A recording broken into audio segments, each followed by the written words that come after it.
right, good day, ladies and gentlemen. Thank you for joining me on another great episode of your favorite political talk show, The Truth with Ben Jokes. Uromi killings, stop going to South to hunt. Kano lawmaker tells Northern hunters. A House of Rep member representing Kano Bunkure and Kibiya Federal Constituency, Kabiru Al-Hassan Rurum, has appealed to hunters in his constituency to stop hunting from north to south. This was because, as he said, the practice is old-fashioned, hence the need to stop the movement, especially in the face of growing insecurity experienced in the country. You know, I like to bring things like this to the fore sometimes so that we can know that we are not living in a completely insane society, so that we can know that at least there are some people that have brains left in this country. This is how a human being should reason. But it is funny that southern lawmakers or southern governors, none of them has been able to say, listen, maybe we need to regulate the movement of hunters from north to south. None of them has been able to say anything close to this region. It's just a shame. Kudos to that lawmaker for saying something really sensible. Now, it is no longer news that a great portion of northern Nigeria has fallen out with Tinubu. We saw APC governors visit Buhari, to beg Buhari to prevent the massive decamping that is soon to hit the APC. But Buhari said there was nothing he could do. But few hours ago, a report began making the rounds. And on the strength of this report, many Nigerians concluded that Shettima, El-Rufai, and other northern elders had activated their number one method for removing politicians from office. It was the same method that Shettima, El-Rufai, Buhari, and co. deployed to get Jonathan, ex-president Goodluck Jonathan, out of office. Now they have deployed the same method to get rid of Tinubu. Before I show you details of this top story and how Nigerians reacted, let me quickly show you these videos. Now, there is a strong relationship between the first video and the second video. The first one here is a very disgraceful video by Senator Shehu Sani. Shehu Sani garnered some public acclaim when he was a critic of bad governance under Buhari. But I'm putting this video here in case you don't know that he has been bought over by Tinubu. This man does not deserve any respect anymore because his conscience has been bought over by the Tinubu regime. And to a large extent, he now sounds like somebody who is insane. See the video. You see, you have two options when you find yourself as a leader. First of all, is to do the transactional leadership, where you appease people to be popular, where you please people, where you do what people want. And the second then is to look at the future of a country and see where are we heading to. Let me lose some popularity, let me lose some support for me to be able to achieve it. If you check the history of great leaders, Lee Kuan Yew in Singapore, and Mahathir Mohamad in Malaysia, and Sukarno in Indonesia, General Park in Pakistan, and the reforms in Brazil, they were all unpopular until the result came out. Tinubu will continue to be unpopular until the result of the reform now started making positive impact. And those who will say Atiku will take advantage, Atiku is coming. Well, I do not see anything. When people are talking, you see, between Tinubu and Atiku and Peter Obi, it's not like you have a capitalist, a Marxist, and a socialist. They all have come from the neoliberal economic theory. They believe in World Bank, they believe in IMF, they believe in privatization, they believe in removal of subsidy. All of them, they share the same thing. So it's simply difference in personality. You heard that. And you would agree with me that only a madman can say that Peter Obi and Tinubu share the same ideology. Because the difference between both men is like day and night. So you have to be mad to say that they have the same ideologies. And when men like Shehu Sani and Buala, who have sold out, talk about this regime, they make it look as if Nigerians are merely angry with Tinubu because he embarked on reforms. That is not the case. Nigerians are angry because the reforms are not genuine. In fact, to a large extent, we can't say there are reforms anymore, because Tinubu has returned to doing some of the things Buhari was doing that he came in and stopped in the name of reforms.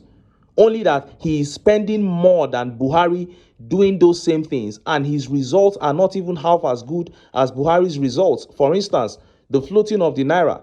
Tinubu stopped backing the Naira as Buhari was doing because he said it was wasteful. Today, he has returned to backing the naira against the dollar as Buhari was doing, but he is spending 3 times what Buhari spent, and the exchange rate is far worse under him than it was under Buhari. So what is this crook Shehu Sani saying? Then he went ahead to compare Tinubu with great leaders that the whole world respects, like Lee Kuan Yew of Singapore and Sukarno of Indonesia. Shehu Sani has completely gone crazy. I do not believe that this man is mentally okay anymore. And talking about mental illness, this next video speaks to Shehu Sani's condition. See the video. The Federal Neuropsychiatric Hospital's Health Week is aimed at raising awareness, encouraging open conversations, and promoting early intervention in mental health care across communities. Health professionals at the event expressed concerns over the increasing number of Nigerians affected by mental health conditions, often worsened by stress, economic hardship, and lack of awareness. Delivering a lecture, Dr. Folorunsho Nuhu explained that many physical illnesses are often linked with underlying mental health challenges. He advised Nigerians to treat mental health checks with the same importance as physical health screenings. People should go and do mental health check, especially when you are having symptoms like memory problem, sleep problem, persistent headache, feeling anxious, feeling fearful, or being depressed and low. Even if you cannot eat well, it may be a sign of mental illness. Chief Medical Director Dr. Aishetu Amiyao urged the public to discard stigma and seek professional support when needed. She added that mental health must no longer be treated as a secondary issue, especially given the growing number of affected individuals across the country. Once you mention mental health, people tend to shy away from it. If you say come for physical investigation or treatment, they will come. But when you say mental health, people will begin to say, I don't want to go there, so that they don't say I have a mental health problem. Mental health is a component of health. So you can't be physically well and not mentally fit. As mental health cases continue to rise, the hospital is intensifying efforts to sensitize the public and build a more supportive system where people can seek help without fear or shame. You heard that. Mental health issues have become a serious cause of concern in Nigeria today, and they said economic hardship is one of the major factors. The poverty in the land as induced by Tinubu is driving Nigerians insane. And in the penultimate video, we saw Senator Shehu Sani, who used to speak truth to power, now licking Tinubu's boots to the point that he has subjected his sanity to public scrutiny because of his utterances. Shehu Sani has been out of office for many years and he has gone broke, according to reports. So in order to cement his political appointment with Tinubu, he began defending Tinubu's failure until the situation deteriorated into what is being discussed in this video we just saw, a mental health issue, because one has to be insane to compare Tinubu with genuine leaders with integrity like Lee Kuan Yew of Singapore, the father of modern-day Singapore, and Sukarno of Indonesia. May God help Shehu Sani and all other people with mental health challenges as a result of the economic hardship in this country. May God help them to heal. Amen. Now, let us look at the top story. There is a latest report making the rounds, and Nigerians believe with this report that Shettima, El-Rufai, and other northern leaders have activated the same method with which Goodluck Jonathan was removed from office. Many Nigerians have concluded that they seek to unseat Tinubu with that same method. That method is called making the country ungovernable. They achieve this using insecurity, and we have seen it get worse in the last 2 months. But it was this latest report that somehow drew this almost unanimous conclusion from Nigerians that the Goodluck Jonathan removal template has been activated once again. Let's take the report. Breaking: new terror group Mahmuda emerges in north-central Nigeria, kills over 15 vigilantes, others, Sahara reporters. A new terror group has emerged in the north-central part of Nigeria, terrorizing residents of rural communities, Sahara reporters has gathered. Known as Mahmuda, Sources said the group attacks communities around the Kainji Lake National Park at will. The national park is located in north-central Nigeria, spanning parts of Kwara State and Niger State. Some affected communities are in Kayama local government area and Barutin local government area, both in Kwara. The sources added that the group has also taken over communities in Babana and Wawa district in Borgu local government in Niger. Sahara reporters learned that the militants attacked a vigilante group on Wednesday in Kemanji, killing over 15 members and villagers. They call themselves Mahmuda Group. Their leader, in a voice note, is threatening all communities. They kill and kidnap victims and also demand ransom, one of the sources said. Another source added, the surge of insecurity in Nigeria has been a source of concern to the citizenry because of its destructive factor to livelihood, and unfortunately, new militant groups continue to emerge and occupy the ungoverned spaces in the country.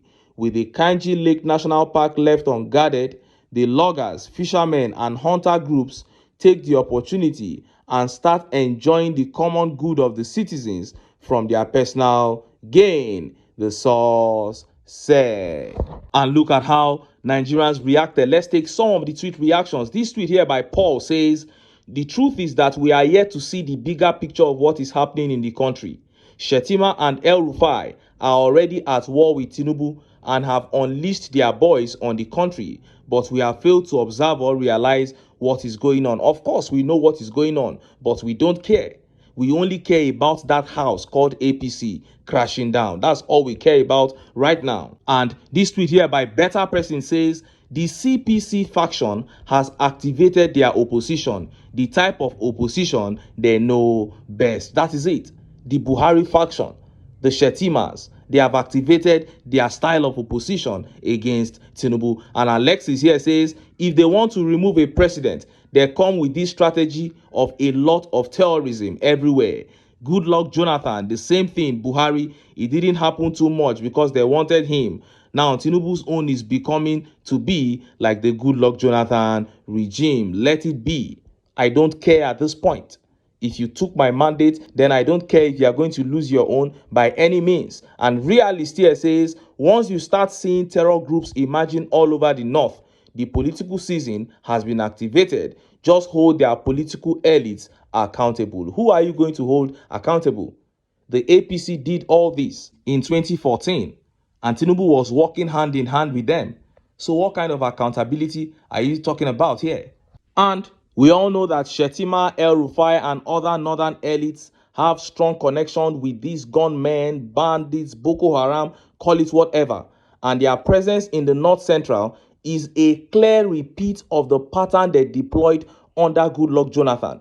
With the invasion of the north central in 2014, Goodluck Jonathan became disliked in states like Niger, Kwara, Kogi, and Benue when terrorism took over their states. So the Buhari agenda began to spread among the Igalas, the Domas, the Biras, the Nupes, and all those north central ethnic groups. That is the same hate that they want to spread for Tinubu by the emergence of this new terrorist group in north central Nigeria. And it is far easier for them to do it to Tinubu. Why? Because number one, in addition to insecurity, Tinubu has also totally failed in other areas like the economy and infrastructure. In fact, his own failure alone is enough to get him out of office. These guys are just trying to make this insecurity worse, that he will completely have no say. And two, everyone knows that Tinubu also used propaganda